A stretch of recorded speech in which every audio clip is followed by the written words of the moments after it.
നമസ്കാരം. മലയാളി വാർത്തയിലേക്ക് സ്വാഗതം. ജീവിതത്തിന്റെ പടവുകൾ ഓരോന്നായി കയറാൻ കുതിച്ച 19കാരി ജസ്ലിയ ഇന്ന് ഓർമ്മയാണ്. എന്നാൽ ആ ഓർമ്മകൾക്ക് മരണമില്ല. കാരണം അവൾ ഇന്ന് 4 പേരിലൂടെ ഈ ലോകത്ത് ശ്വസിക്കും. അങ്കമാലി മോർണിംഗ് സ്റ്റാർ കോളേജിലെ ബികോം വിദ്യാർത്ഥിനിയായിരുന്ന ജസ്ലിയയുടെ അപ്രതീക്ഷിത വിയോഗം ഒരു നാടിനെ ആകെ കണ്ണീരിലാഴ്ത്തുമ്പോഴും അവളുടെ കുടുംബം എടുത്ത മാതൃകാപരമായ തീരുമാനം 4 കുടുംബങ്ങൾക്കാണ് വെളിച്ചമായത്. കണ്ണീരോടെ വിടവാങ്ങൽ. ഞങ്ങളുടെ ജസ്ലിയ പോയി. ഇന്ന് രാവിലെ അങ്കമാലി മോർണിംഗ് സ്റ്റാർ കോളേജിൽ ജസ്ലിയയുടെ മൃതദേഹം പൊതുദർശനത്തിന് വെച്ചപ്പോൾ കലാലയത്തിൽ കണ്ണീരണിയാത്ത ആരുമുണ്ടായിരുന്നില്ല.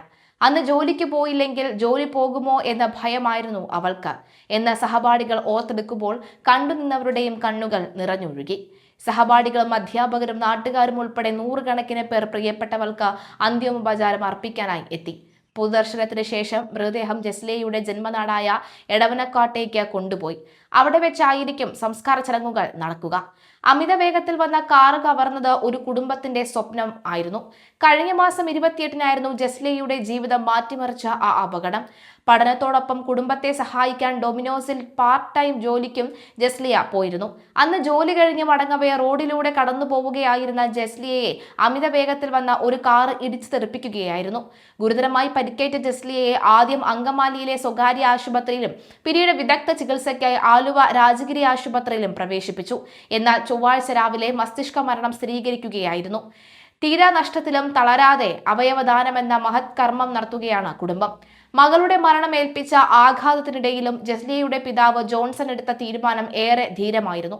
തന്റെ മകൾ മറ്റുള്ളവരുടെ ജീവിക്കട്ടെ എന്ന ഉറച്ച നിലപാടിൽ അദ്ദേഹം അവയവദാനത്തിന് സമ്മതം മൂളി. ജസ്ലിയയുടെ അവയവങ്ങൾ 4 പേർക്കാണ് പുതുജീവൻ പകരുന്നത്. ജസ്ലിയയുടെ കരൾ ആലുവ രാജഗിരി ആശുപത്രിയിൽ ചികിത്സയിൽ കഴിയുന്ന രോഗിക്കാണ് നൽകിയത്. ഒരു വൃക്ക കൊച്ചി അമൃത ആശുപത്രിയിലെ രോഗിക്കും രണ്ടാമത്തെ വൃക്ക കോട്ടയം മെഡിക്കൽ കോളേജിലെ രോഗിക്കുമാണ് കൈമാറിയത്. കൂടാതെ ജസ്ലിയയുടെ നേത്ര പടലങ്ങൾ കോർണിയ അങ്കമാലി ലിറ്റിൽ ഫ്ലവർ ആശുപത്രിയിലേക്കാണ് നൽകിയത്. ഇത്തരത്തിൽ 4 വ്യക്തികൾക്ക് ജസ്ലിയയുടെ അവയവദാനത്തിലൂടെ ജീവിതത്തിലേക്ക് തിരിച്ചുവരാൻ സാധിച്ചു.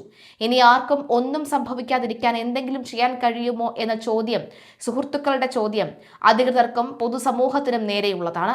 റോഡുകളിലെ അമിത വേഗതയും അശ്രദ്ധയും ഇനിയൊരു ജസ്ലിയയുടെ കൂടി ജീവൻ കവരാതിരിക്കാൻ കർശനമായ ട്രാഫിക് നിയമങ്ങളും ബോധവൽക്കരണവും അനിവാര്യമാണ്. ഇത് ഒരു ഡോക്ടർ ഓടിച്ച കാറാണ് ഇടിച്ചത്. ഇടിച്ചു തെറിപ്പിച്ച ശേഷം കാർ നിർത്താതെ മുന്നിലോട്ട് പോവുകയായിരുന്നു. CCTV ദൃശ്യങ്ങളുടെ അടക്കം തെളിവുകൾ സഹായത്തോടു കൂടിയാണ് ഈ ഡോക്ടറിനെ മണിക്കൂറുകൾക്കകം പിടികൂടുകയും ചെയ്തിരുന്നു. അങ്കമാലിയിൽ ജസ്ലിയ ജോൺസൺ എന്ന പെൺകുട്ടിയെ ഇടിച്ചു കളഞ്ഞ സംഭവത്തിൽ വാഹനം കണ്ടെത്തിയെങ്കിലും അപകടമുണ്ടാക്കിയ ഡ്രൈവർ ഡോക്ടർ സിറിയക്കിനെ ഇതുവരെ പിടികൂടാനായിട്ടില്ല എന്നത് വ്യക്തമാണ്. ഫെബ്രുവരി 28-ന് വൈകിട്ട് 7:30 അങ്കമാലി ഹോം സയൻസ് കോളേജിന് സമീപത്ത് വെച്ചാണ് ഈ ദാരുണമായ അപകടം അരങ്ങേറിയത്. കാർ ഇടിച്ച് തലയ്ക്ക് ഗുരുതരമായി പരിക്കേറ്റ ജസ്ലിയയെ ഉടൻ തന്നെ ആശുപത്രിയിൽ പ്രവേശിപ്പിച്ചുവെങ്കിലും ചികിത്സയിലിരിക്കെ മസ്തിഷ്ക മരണം സ്ഥിരീകരിക്കുകയായിരുന്നു. അതിരമ്പുഴ സ്വദേശി ജോർജ് തോമസിന്റെ ഉടമസ്ഥയിലുള്ള മഹീന്ദ്ര XUV 700 വാഹനമാണ് അപകടത്തിന് കാരണമായതെന്ന് പോലീസ് അന്വേഷണത്തിൽ കണ്ടെത്തി. ഈ വാഹനം ഓടിച്ചിരുന്നത് ജോർജ് തോമസിന്റെ മകനായ ഡോക്ടർ സിറിയക്ക് ആയിരുന്നു. അപകടത്തിന് ശേഷം വാഹനം നിർത്താതെ പോയി ഡോക്ടർ സിറിയക്ക് കടന്നുകളയുകയായിരുന്നു.